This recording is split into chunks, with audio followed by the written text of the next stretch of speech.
The champagne flute was icy against my palm. I was tucked away at the rear of the penthouse, doing my best to blend in with the shadows. My brother, Leo, however, had other plans. He rapped a spoon against his crystal glass, and the chatter in the room died down. He gave the wealthy investors his signature charming smile. Then he aimed a finger straight at me.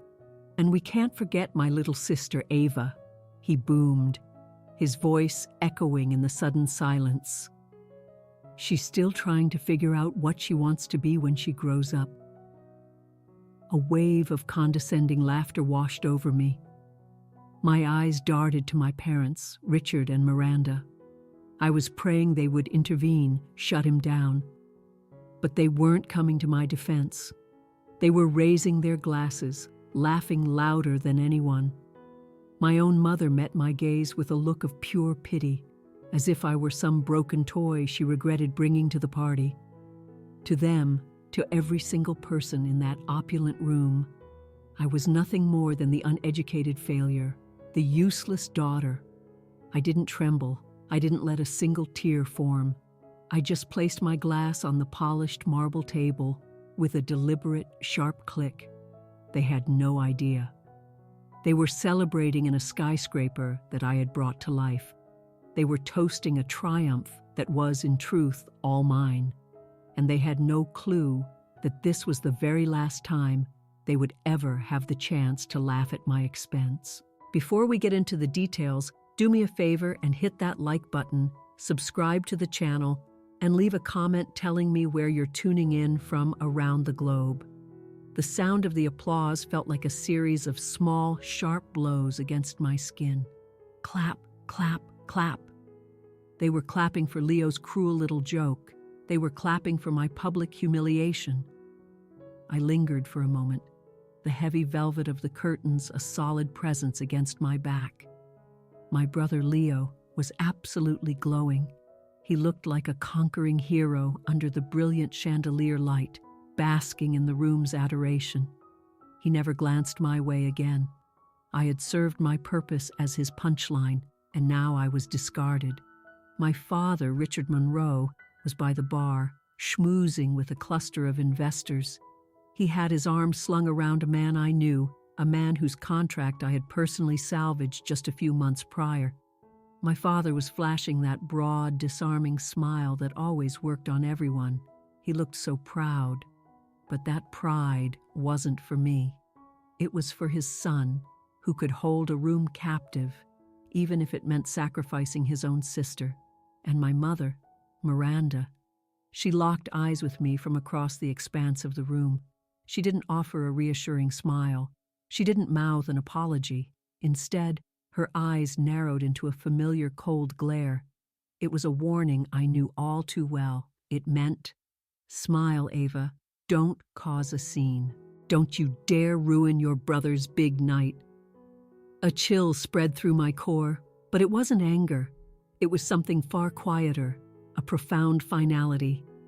It felt like a heavy steel door slamming shut deep inside my heart. I turned away from her. I didn't make a dramatic exit. I didn't hurl my drink. I simply began to walk. I navigated through the dense crowd of expensive suits and designer dresses. People barely made room for me. In their eyes, I was a nobody. I was just the sister, the one who couldn't get her life together. I was an extra in the blockbuster film of the Monroe family's success. Ava. My mother's voice cut through the noise. It wasn't loud, but it was sharp as a shard of glass. She was following me. I didn't break my stride. I kept my eyes fixed on the grand mahogany doors that led out to the hallway. "Ava Monroe, you stop this instant," she hissed, her voice right behind me now. I could smell her cloying, expensive perfume, a mix of lilies and cold cash. I halted just before I reached the doors and turned to face her. Miranda's face was flushed with anger. She was furious that I was walking out. In her world, appearances were paramount, and leaving a party early was a social crime. "Where do you possibly think you're going?" she whispered. her words tight and harsh through clenched teeth. The investors are just starting to network. You need to be in there. You need to look supportive. I think Leo has all the support he needs, I replied, my voice surprisingly steady. It usually trembled when I confronted her. He just announced to half of Crestview that I'm a complete failure, Mom. I think my role in this performance is over. Miranda rolled her eyes, her hand instinctively going to adjust the massive diamond necklace at her throat. Oh, stop being so dramatic. It was a joke, a simple toast. You have absolutely no sense of humor. You're always so morose, Ava. That's why people don't flock to you the way they do to Leo. He mocked me, I stated plainly. And you laughed. We laughed because it was funny, she snapped back. And to be perfectly honest, is he wrong? Look at yourself. You stomp around in those filthy work boots all day, playing in the mud, and you have nothing to show for it. Leo is the face of this company. He is the future. You're just being difficult. She took another step, her voice dropping to a threatening whisper. Don't you dare walk out of here. If you go through those doors, you are embarrassing this entire family. You will go back in there, you will get another glass of champagne, and you will put a smile on your face. Do you understand me? I looked at my mother, truly looked at her. I saw the fine lines etched around her eyes, the perfectly applied makeup that was like a mask, the unyielding hardness in her jaw. And in that instant, I realized she didn't see me at all. She had never truly seen me. She only saw a prop that was suddenly malfunctioning. No, I said. Miranda blinked, her expression one of utter shock. Excuse me? No, I repeated, my voice gaining strength. I'm going home. I didn't give her a chance to erupt. I pushed open the heavy doors and strode into the hushed hallway. Ava, she called after me, her voice a command. I kept walking. I reached the elevator bank and pressed the down button. My finger was perfectly steady as the button lit up. I stood there, staring at my faint reflection in the polished steel doors. I looked exhausted. I looked pale, but I looked upright. The doors slid open with a soft chime. I stepped inside. Just as the doors began to slide shut, I saw Miranda standing in the hallway, her body rigid with fury.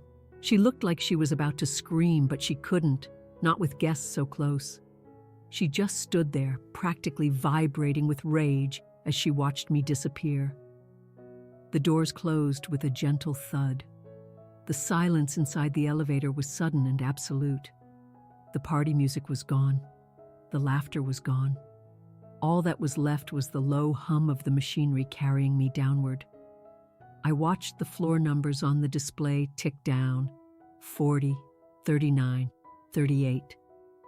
With each passing floor, I felt a little bit of weight lift from my shoulders. It was a strange sensation. I should have been weeping. I should have been utterly devastated.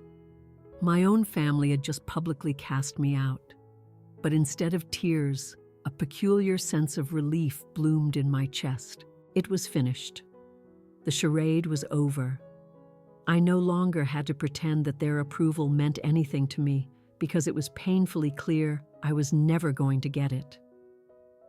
The elevator dinged as it reached the lobby.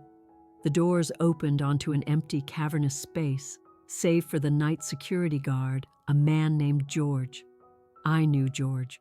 I always made a point to chat with him during my late-night site inspections. He looked up from his desk and saw me in my simple dress, clutching my purse. "Miss Monroe," he said, his brow furrowed with concern. "Leaving so soon? The party's just getting started."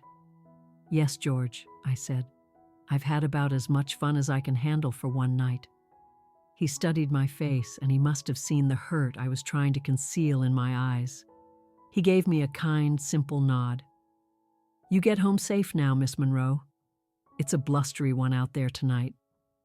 "Thank you, George," I replied. "Good night." It hit me in that moment. This security guard, a man I barely knew, had shown me more kindness and respect in a few seconds than my own brother had shown me in my entire life. I pushed through the revolving glass doors and stepped onto the street. The wind hit me like a physical force. It was the infamous Crestview wind, whipping off the Great Lake, biting and cold.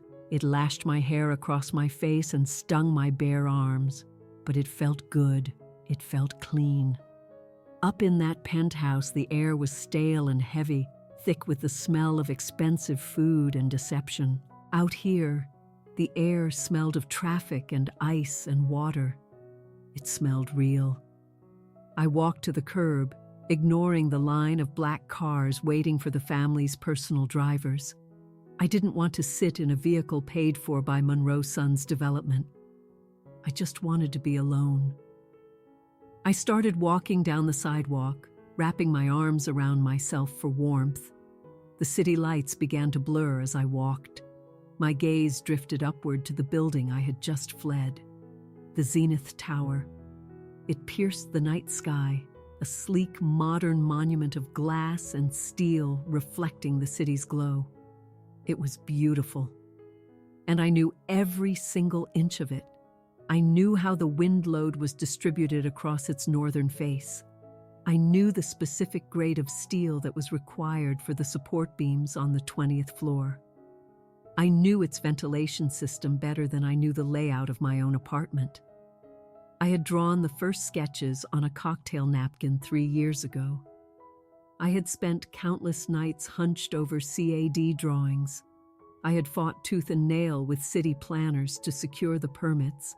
But up there, in that penthouse, they were toasting Leo. They were calling him the visionary. "Let them have it," I whispered to the wind. But even as I said the words, I knew it was a lie. I couldn't just let them have it. Not after everything I had sacrificed. Not after the last 3 years. My mind began to drift. The cold wind on my skin faded away, and I was pulled back into the memory of how this whole nightmare began. 3 years, that's how long I had been their prisoner. It all started on a Tuesday. I remember the day with perfect clarity because it was the day I was scheduled to present my final thesis at Caltech. I was 24 years old, and I was happy. I was living in a tiny, cluttered dorm room in Pasadena. My desk, a chaotic landscape of blueprints and coffee mugs. I was just 2 months from earning my master's degree in architectural engineering. I had a dream job offer waiting for me in Dubai. I had a life that was finally completely mine. And then the phone rang. It was my father. "Ava," he said, his voice strained and tight. It sounded panicked. Richard Monroe never sounded panicked. He was always the smooth, confident salesman. "Dad? What is it? What's wrong?" I asked, putting my pen down.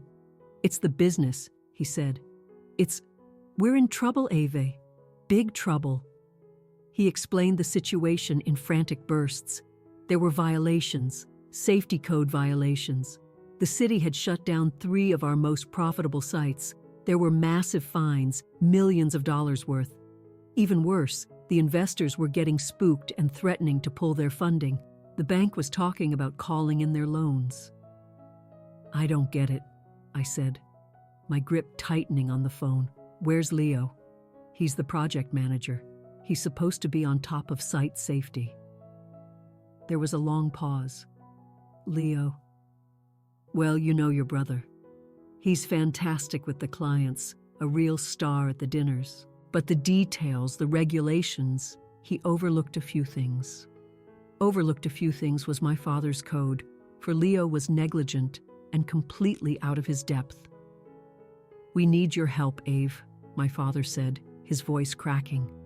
"We can't afford to bring in a top-tier consultant to sort this out. We just don't have the cash. We need someone who knows the family, someone we can trust."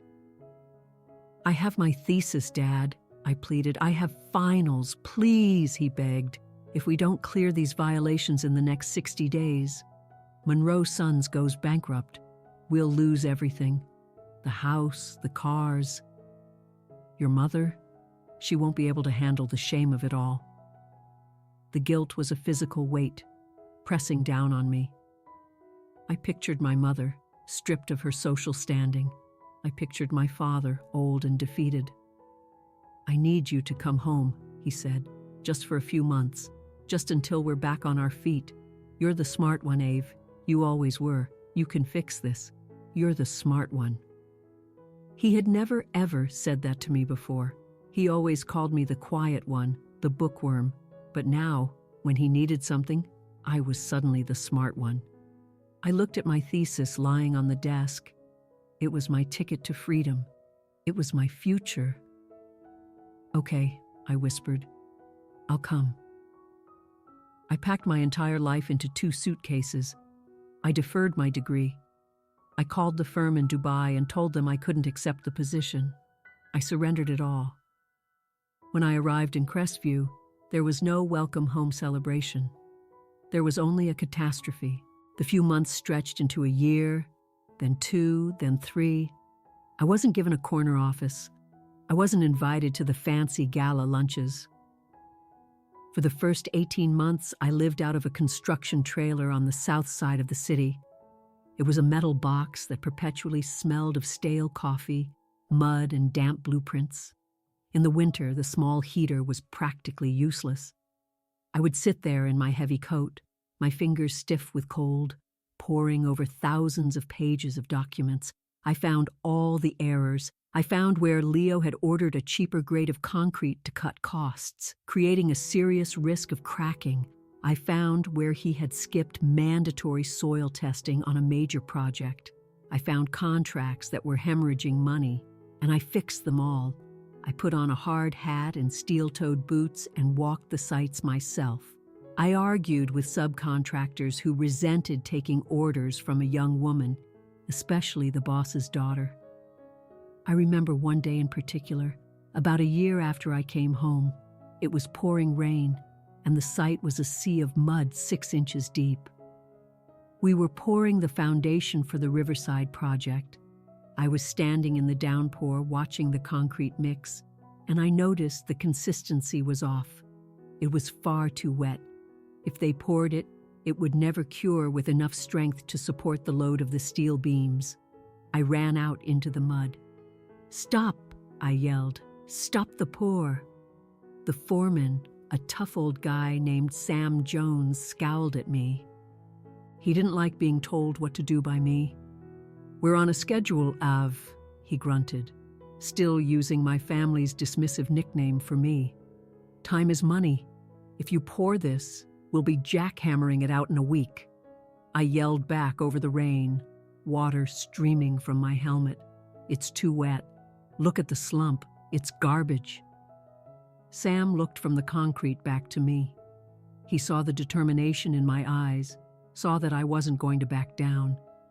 He sighed and signaled the truck driver to stop. He ran a test. I was right. If they had poured that foundation, it would have cost the company $500,000 to fix. I saved them that money in 5 minutes of standing in the pouring rain. Sam started treating me with a grudging respect after that day. But my family? That evening, I came home soaked to the bone and caked in mud. I walked into the kitchen. My mother was arranging flowers in a vase. Leo was at the counter, eating a steak sandwich.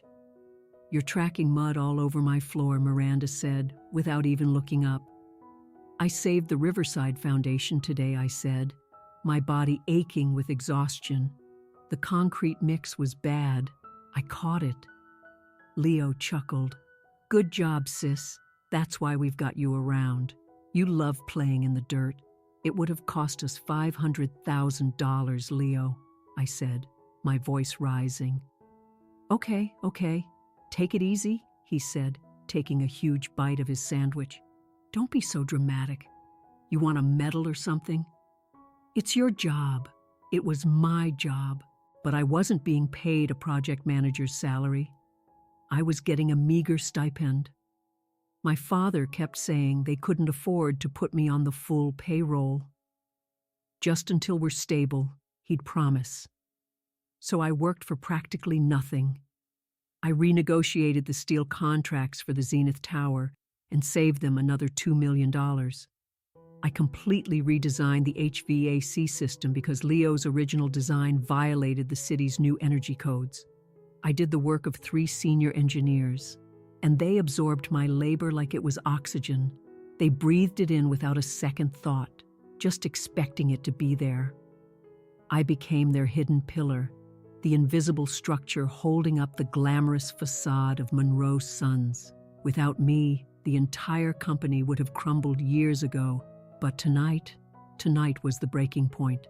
Tonight, at the party celebrating the completion of the Zenith Tower, my design, the building that had single-handedly saved the company from bankruptcy, they didn't just ignore me. They didn't just forget to thank me. They mocked me. I walked faster down the cold Crestview Street, the memories burning like acid in my chest. I thought about the email I had sent to my advisor at Caltech 3 years ago. I'm so sorry. I have to go help my family. It's the right thing to do. Was it? Was it the right thing to do to let them exploit me? Was it the right thing to let them steal my life, my talent, and my dignity? I stopped walking. I was standing in front of a dark storefront, and I saw my reflection in the glass. The wind had whipped my hair into a mess. My eyes were red-rimmed, but I looked awake. For 3 long years, I had been in a deep sleep, sleepwalking through a nightmare, hoping that if I just worked a little harder, if I was just a little more loyal, they would finally see me, finally love me. I thought if I saved the company, my father would look at me with pride. I thought my mother would stop her endless criticism. I thought Leo might finally respect me. I was a fool. They didn't want a partner. They didn't want a daughter. They wanted a servant. They wanted someone to clean up their messes so they could maintain their perfect image. And the second I was no longer useful, or the second I tried to step out of the shadows, they shoved me right back down. I took a deep, shuddering breath. The cold air filled my lungs. "No more," I said out loud.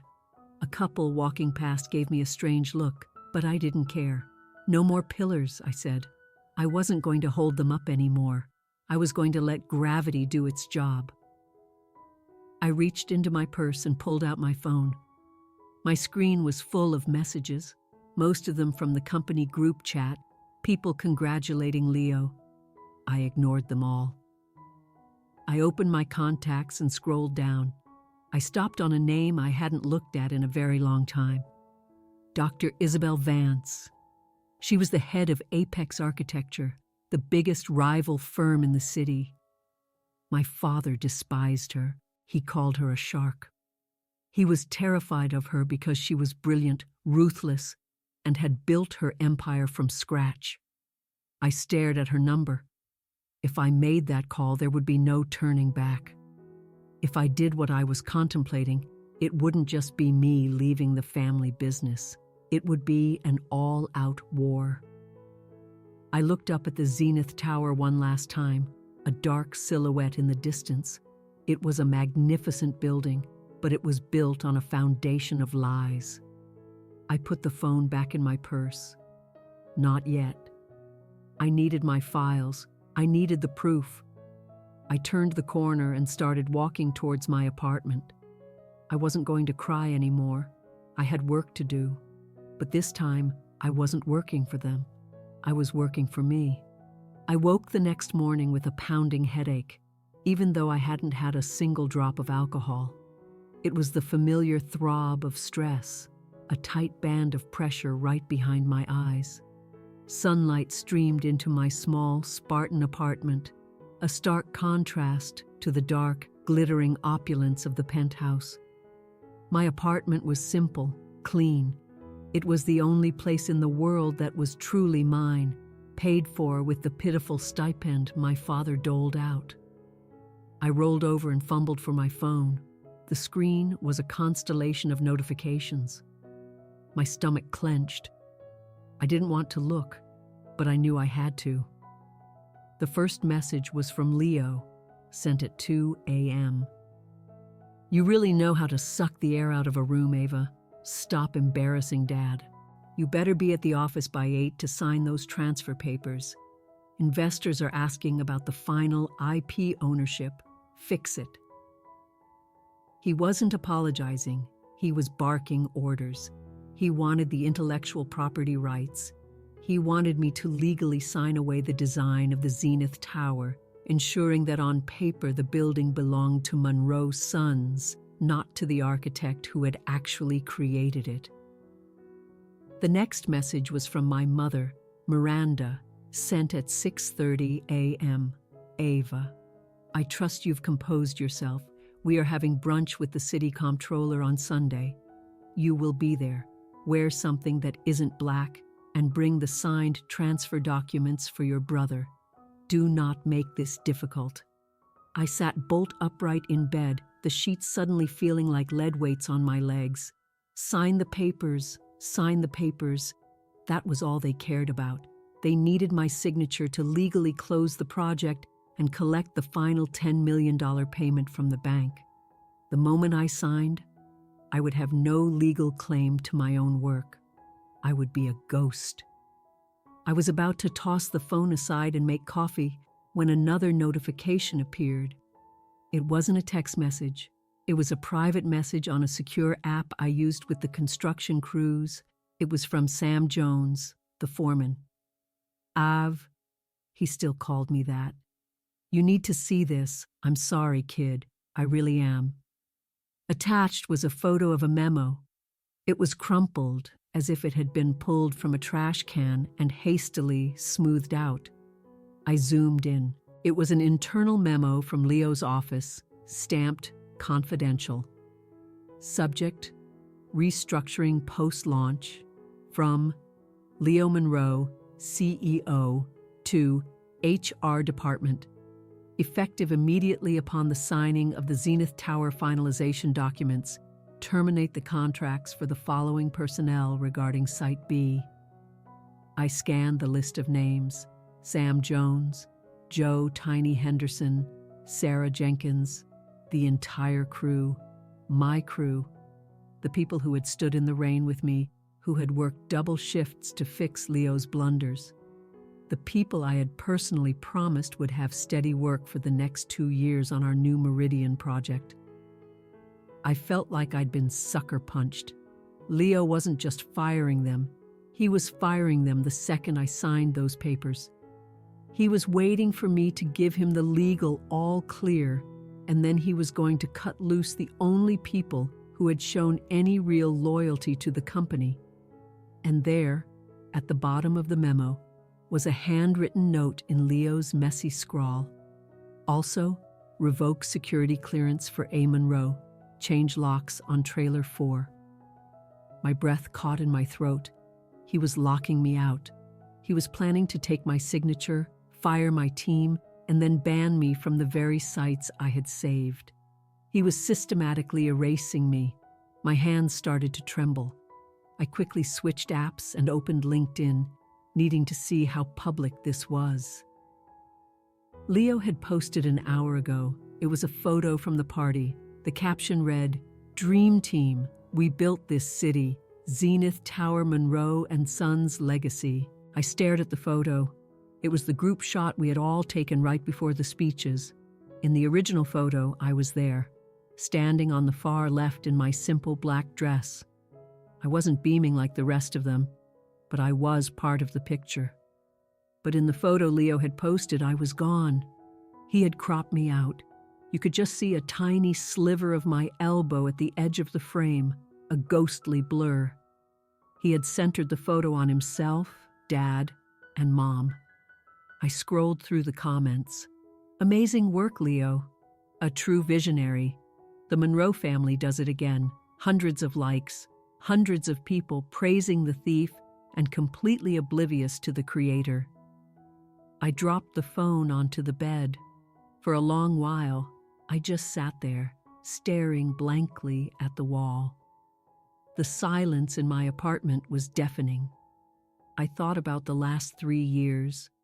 I thought about the Christmas I missed because I was rewriting the code for the smart elevators. I thought about the time I got heat stroke on the roof in July while measuring solar angles, and my father just told me to drink some water and get back to it. I thought about Sam Jones, who had a mortgage and 3 kids, who had trusted me when I told him his job was secure. They didn't just want my work, they wanted my silence. And once they had it, they were going to discard me like a used piece of paper. They saw me as a tool, a hammer. When the nail is finally driven in, you don't thank the hammer. You just toss it back in the toolbox. Or, if it's no longer useful, you throw it in the trash. I wasn't a person to them. I was an appliance. Something inside me snapped. It wasn't a loud, violent crack. It was the quiet, definitive sound of a heavy chain finally giving way under immense, prolonged strain. I stood up. I walked to the bathroom and splashed cold water on my face, looking at myself in the mirror. I didn't look like a victim anymore. I looked like someone who had just woken up from a long coma. "Okay," I said to my reflection. "Okay." I walked back into the bedroom. I didn't reply to Leo's text. I didn't reply to Miranda's. I picked up my phone and sent a single message to Sam Jones. "Do not pack up your tools, Sam. Stay put. I'm fixing this." I put the phone in my pocket. They wanted a fight. They wanted to play dirty. They had forgotten one crucial thing. They had forgotten who actually knew how the building was put together.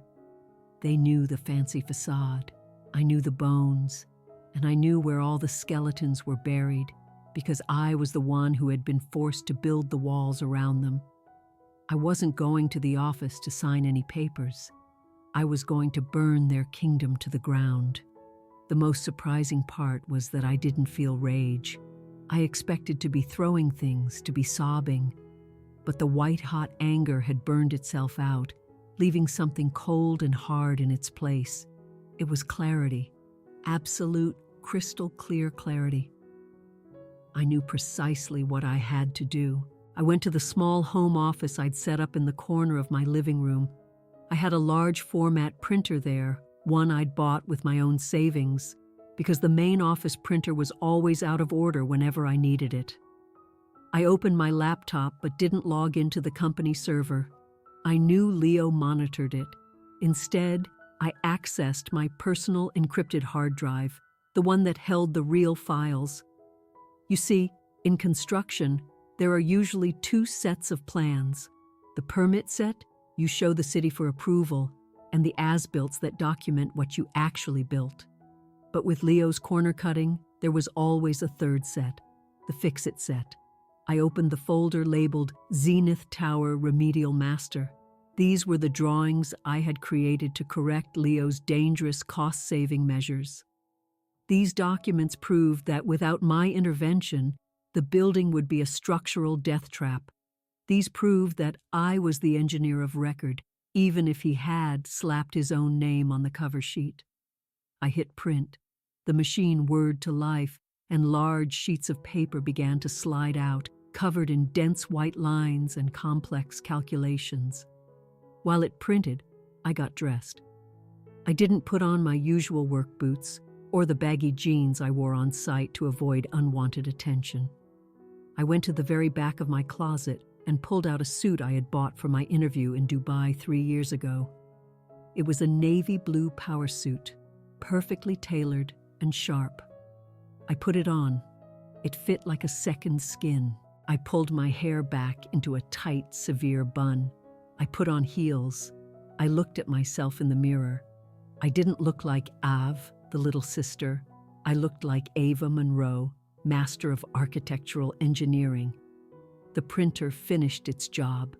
I carefully rolled up the blueprints and slid them into a black carrying tube. I grabbed my laptop, walked out of my apartment, and locked the door behind me. I hailed a cab on the street. "Where to?" the driver asked. My heart was hammering against my ribs.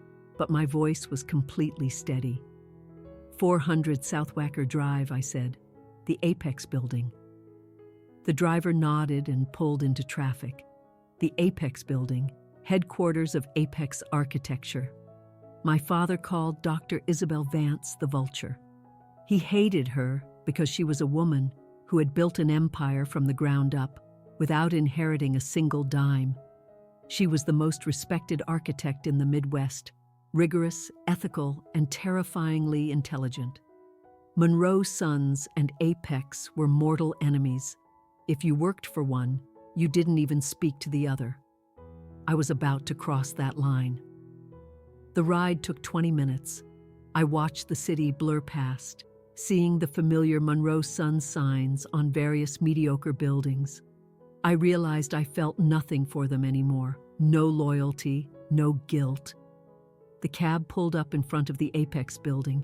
It was a masterpiece of glass and steel, elegant and light. It made the Zenith Tower look clunky and cheap by comparison. I paid the driver and stepped out. The lobby was quiet and smelled of fresh lilies. The security was formidable. I walked to the front desk where a young man with sharp glasses looked up at me, his gaze flickering to the black tube in my hand. "Can I help you?" he asked politely. "I need to see Dr. Vance," I said. He gave me a polite, practiced, dismissive smile. "Dr. Vance has a very full schedule. Do you have an appointment?" "No," I said. "I'm afraid she doesn't take walk-ins," he said, reaching for a notepad. "If you'd like to leave your card—" "Tell her Ava Monroe is here," I interrupted. The receptionist paused, his hand hovering over the phone. He looked at me again. He knew the name. Everyone in the industry knew about the feud between the Monroe and Vance firms. "Ms. Monroe?" he asked, his confusion evident. "From Monroe Sons Development?" "Yes," I said. "Tell her I have the schematics for the Zenith Tower, the real ones." The receptionist's eyes widened. He snatched up the phone and whispered urgently into it. He listened, his face growing pale. "Yes, ma'am," he said and hung up. He looked at me as if I were an alien. "Top floor," he said. "She's waiting for you." I walked to the elevators without a backward glance. The ride up was dizzyingly fast. When the doors opened, I wasn't in a hallway. I was standing directly in her office.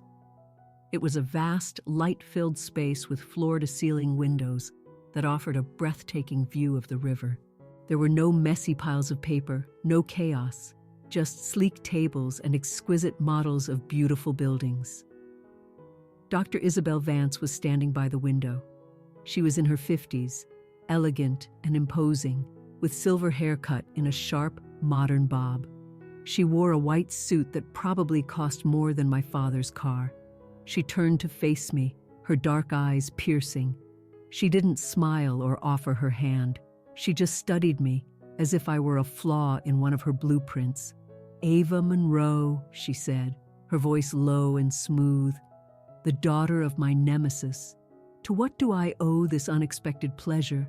Did your father send you here to spy on me?"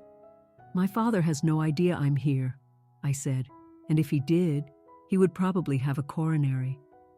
Isabel raised a perfectly sculpted eyebrow. "Is that so?"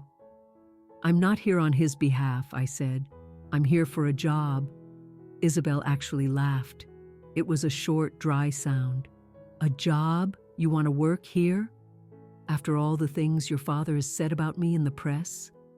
"I'm not my father," I stated. "You're a Monroe," she said dismissively. "You've been working on that Zenith Tower monstrosity for the last 3 years. I've seen the exterior. It's derivative, bulky.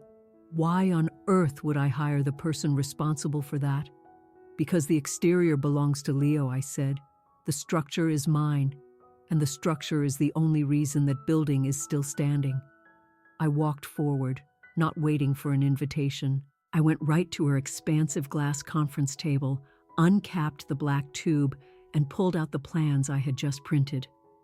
I unrolled them across the table, weighing down the corners with a stapler and a heavy glass sculpture. "This," I said, pointing to one of the drawings, "is what Leo tried to build.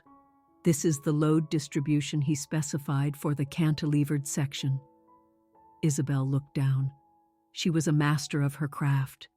It took her less than 3 seconds to see the fatal flaw. "It would have sheared off," she said softly. "The torque is far too high." "Exactly," I said. "And this—" I flipped the page to my corrected drawing. "This is how I fixed it.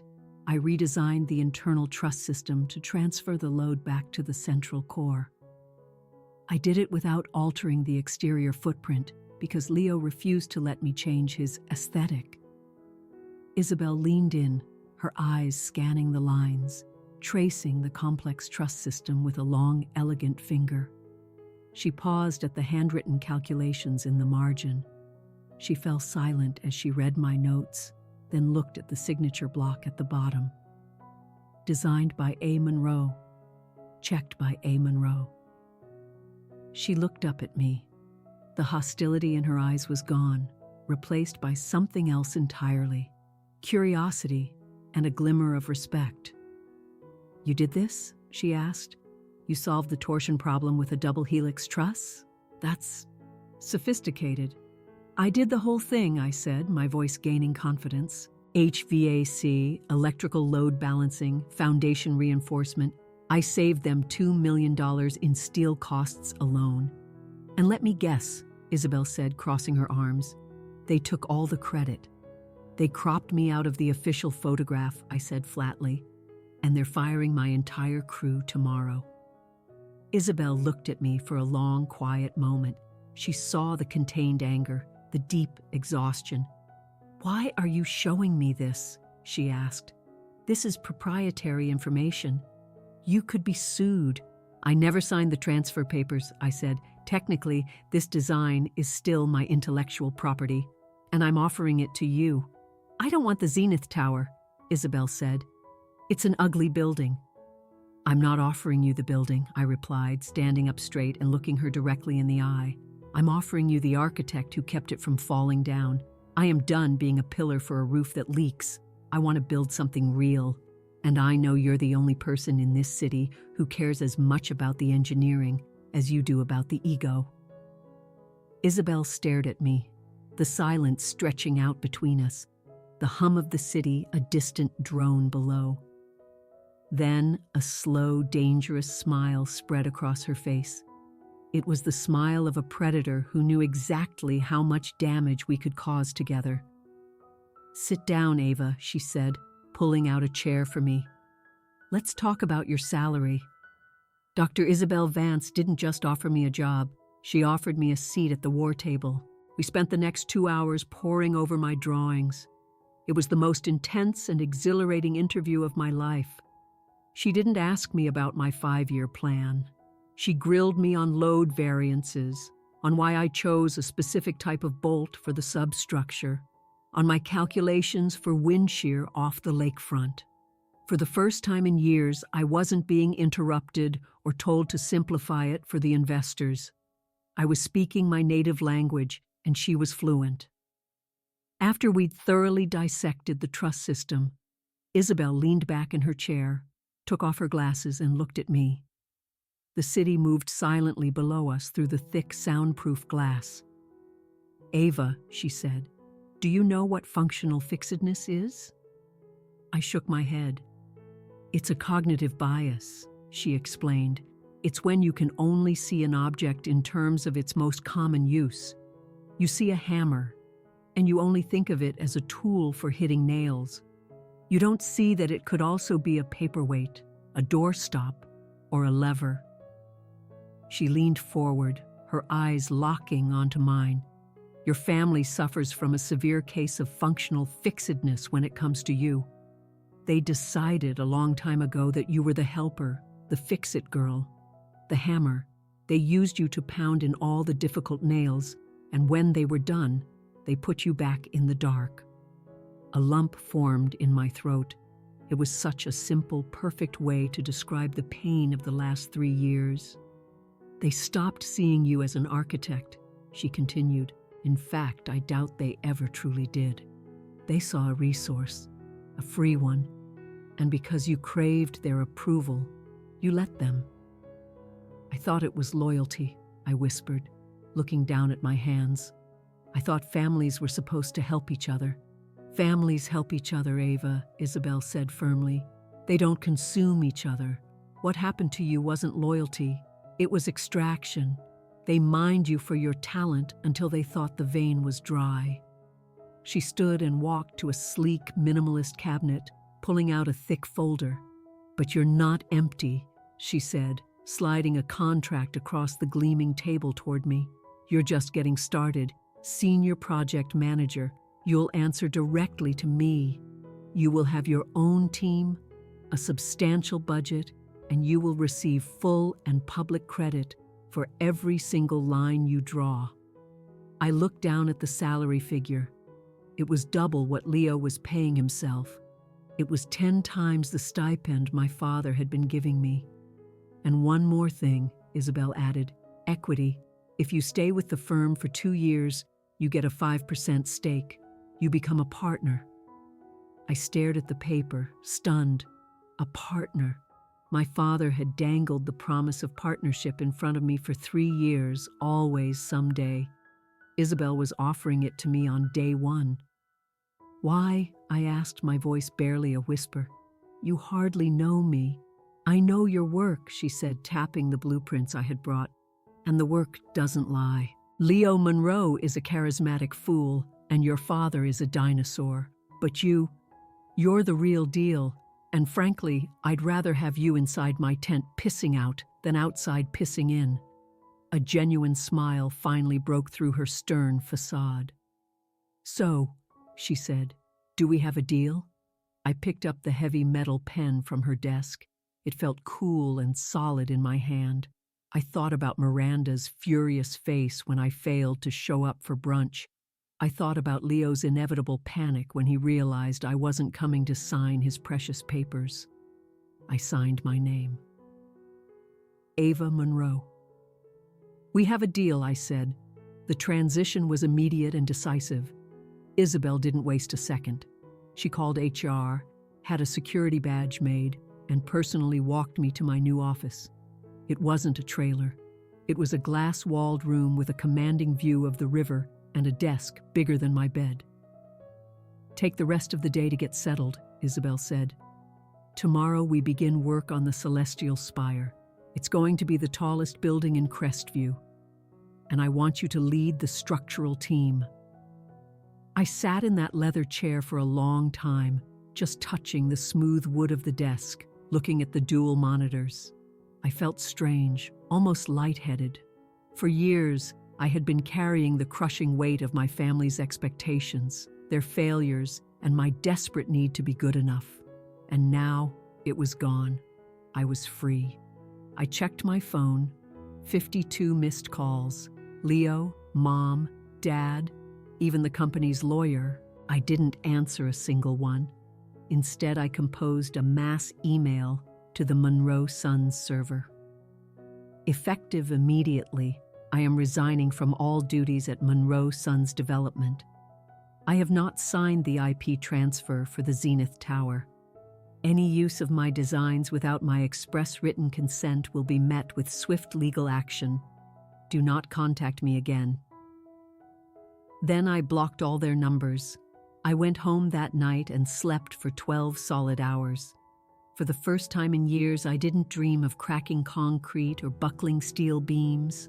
I didn't dream at all. 3 weeks passed. My life at Apex Architecture was everything I had ever wanted. The team respected me. They didn't roll their eyes when I insisted on extra safety checks. They thanked me. I was immersed in the plans for the Celestial Spire, a breathtaking, twisting tower that was going to redefine the city's skyline. I should have been completely happy. I was happy mostly.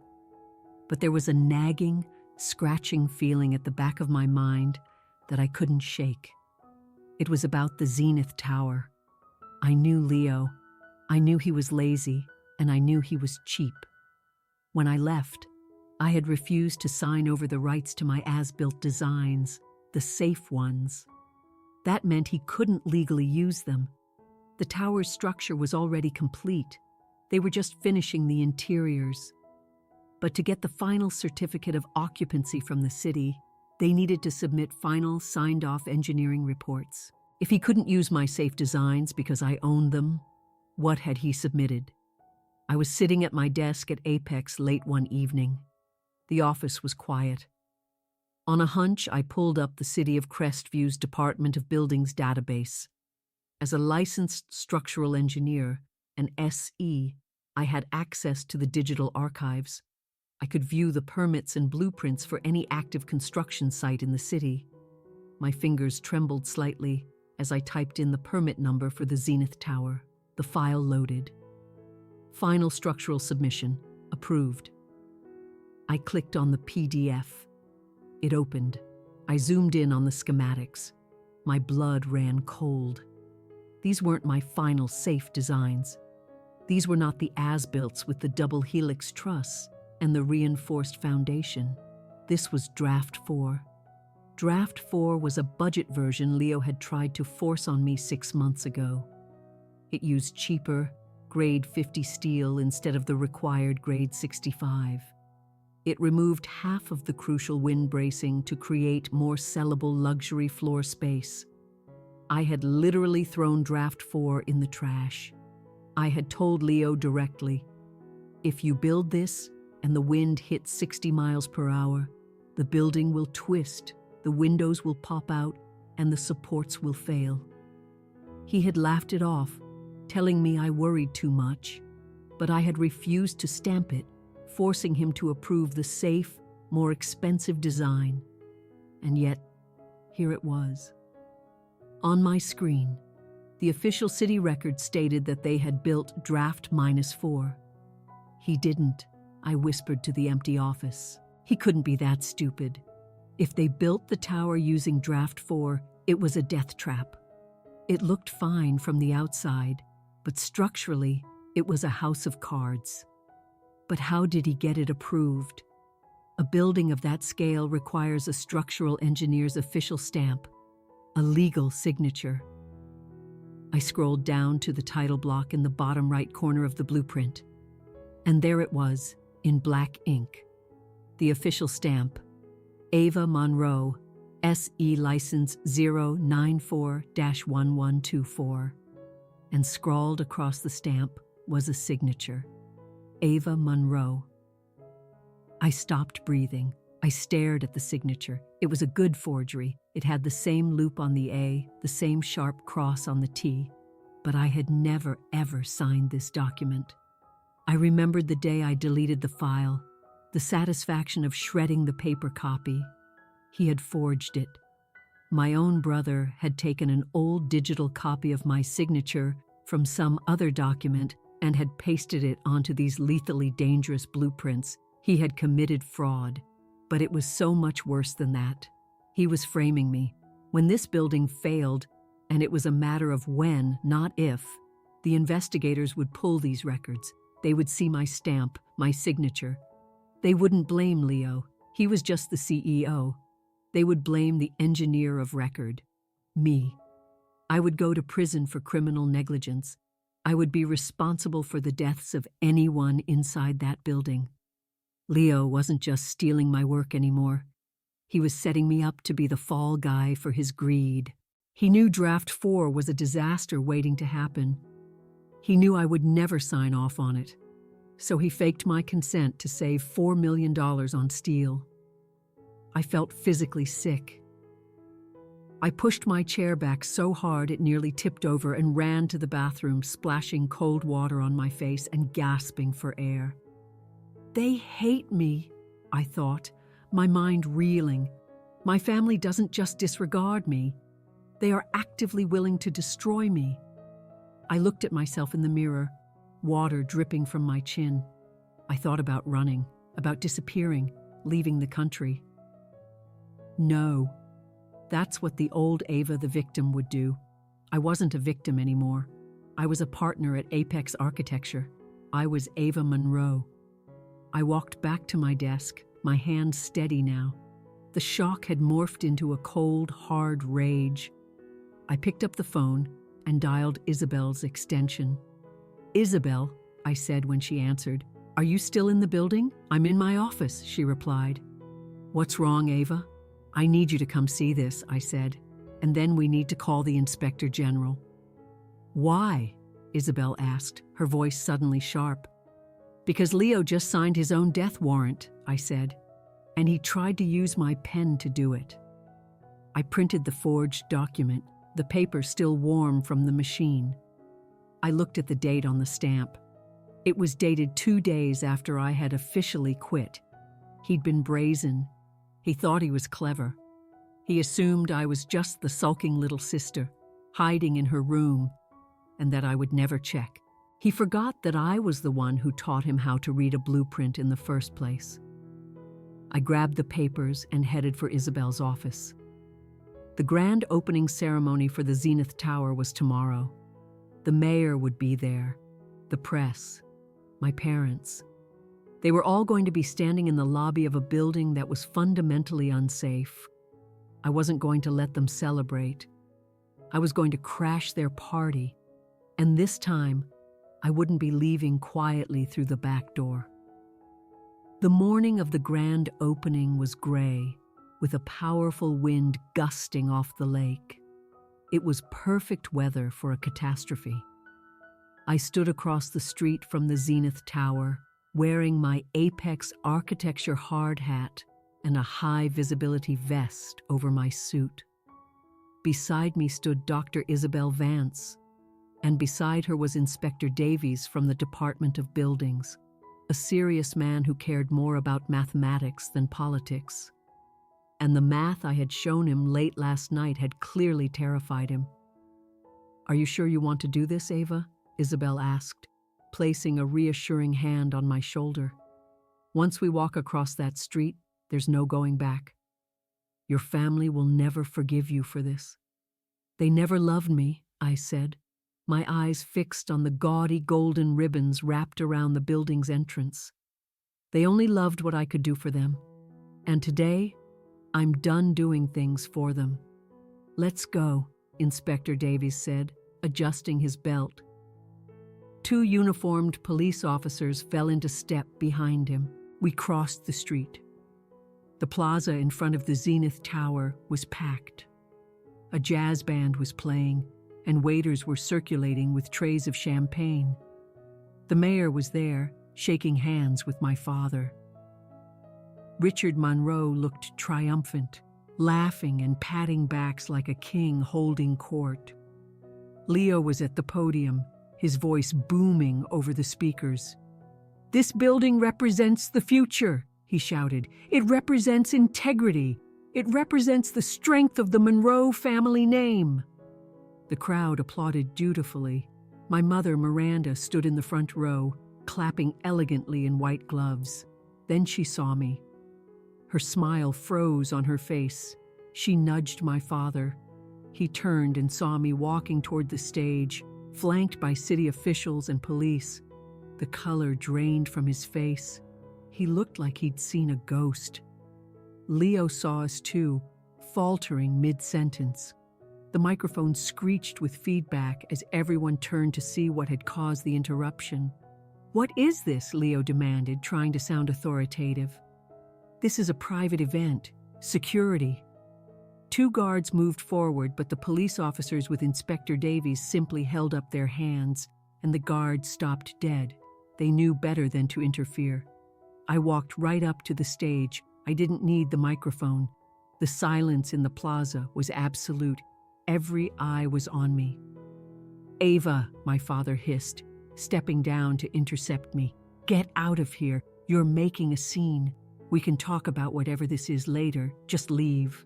"There is no later, Dad," I said, my voice calm and clear. It was the voice of the engineer, not the daughter. I turned to Inspector Davies. "Inspector," I said loudly, "is this building safe for occupancy?" Leo jumped down from the stage. "Of course it is. We have the permits, the sign-off. We have a problem, Mr. Monroe," Inspector Davies announced. holding up a thick file. "We have reason to believe the structural documents submitted to the city were forged." A collective gasp rippled through the crowd. Cameras flashed as the reporters smelled blood. "That's a lie," Leo screamed, pointing a shaking finger at me. "She's jealous. She's crazy. She's trying to sabotage us." I reached into my bag and pulled out the original dangerous Draft 4 blueprints. "Leo," I said, holding them up for all to see, "this is Draft 4, the one I threw in the trash, the one with the cheap steel." Then I held up the forged document the inspector had given me. "And this," I said, "is the document you submitted to the city. It has my stamp on it. It has my signature." I looked him dead in the eye. "But I didn't sign it, Leo. I was already working for Apex Architecture when this was dated.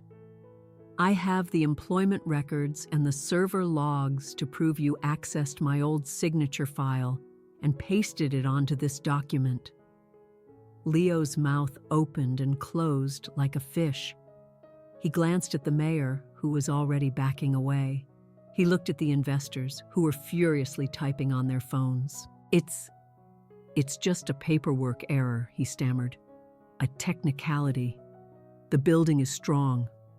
It's grade 50 steel on a cantilever designed for grade 65, I stated, my voice cutting through his lies. "If the wind gusts to 60 miles per hour, the torque will snap the bolts on the 20th floor. The glass curtain wall will shatter and the entire atrium will collapse." I turned to the horrified crowd. "This building is a trap," I said clearly. Inspector Davies stepped forward, pulling a roll of bright orange tape from his belt. "Mr. Leo Monroe, Mr. Richard Monroe," he declared, "I am revoking the certificate of occupancy, effective immediately. This site is now a crime scene." He walked to the glass doors and slapped a large, bright red sticker on the glass. "Condemned." "Everyone needs to clear the plaza," a police officer shouted. "Move back, now!" The party devolved into chaos. People scrambled away, dropping champagne glasses that shattered on the pavement. My mother stood frozen in the middle of it all, her face a mask of horror. She looked at the red sticker, then at the police officers reading a stunned Leo his rights. "You ruined us," she whispered as I passed her, her eyes blazing with pure hatred. "Your own family, you destroyed us." "I didn't destroy anything, Mom," I said, meeting her gaze. "I just turned on the lights. I turned my back on the wreckage of their party, on the handcuffs, on the ruin." I walked back to where Isabel was waiting. She gave me a firm nod. "Let's go build something real," she said. The fallout was swift and brutal. The Zenith Tower scandal was on the front page of every newspaper for weeks. They stopped calling it the Zenith Tower, though. The press nicknamed it the Tower of Lies. The investigation was short. With the forged documents, the police secured a warrant for the Monroe Sun servers and found everything. Emails where Leo discussed cutting fat by using substandard materials. Texts where my father told him to just get it done, I don't care how, and the digital trail showing the exact moment Leo had copied and pasted my signature. But that was just the beginning. Once the auditors started digging, they unearthed years of corruption. Bribes to city inspectors, unpaid invoices to subcontractors, and the discovery that the Employee Pension Fund, money meant for men like Sam Jones, had been raided to pay for my parents' vacation home in Aspen. Sam was one of the first people I called. "I'm so sorry, Sam," I told him. "I tried to protect the pension." "You did more than that, Av," he said. "You stopped us from walking into a building that could have collapsed on our heads. We're alive. That's what matters." The next day, I hired Sam and his entire crew at Apex Architecture.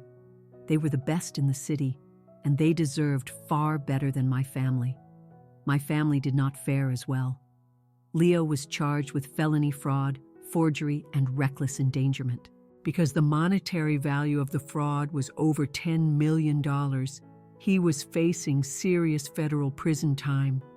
The photo of him being led out of the courthouse in handcuffs was plastered everywhere. He didn't look like a golden god anymore. He just looked like a scared, pathetic child. My father, Richard, lost his license and was fined heavily for gross negligence. But the real punishment was the bankruptcy. The banks called in every loan, seizing the company's equipment and freezing its accounts. And then they came for the house. I went to the auction. I'm not sure why. Maybe I needed to see it for myself. On a cold Tuesday morning, the sprawling mansion where I had grown up was sold to the highest bidder to pay off a fraction of their debts. I stood at the back of the crowd and saw my mother, Miranda, sitting alone in her car, watching. She wasn't allowed inside. She looked small and old, her makeup unable to hide the deep lines of stress. Her status, her friends, her entire world had vanished the moment the scandal broke.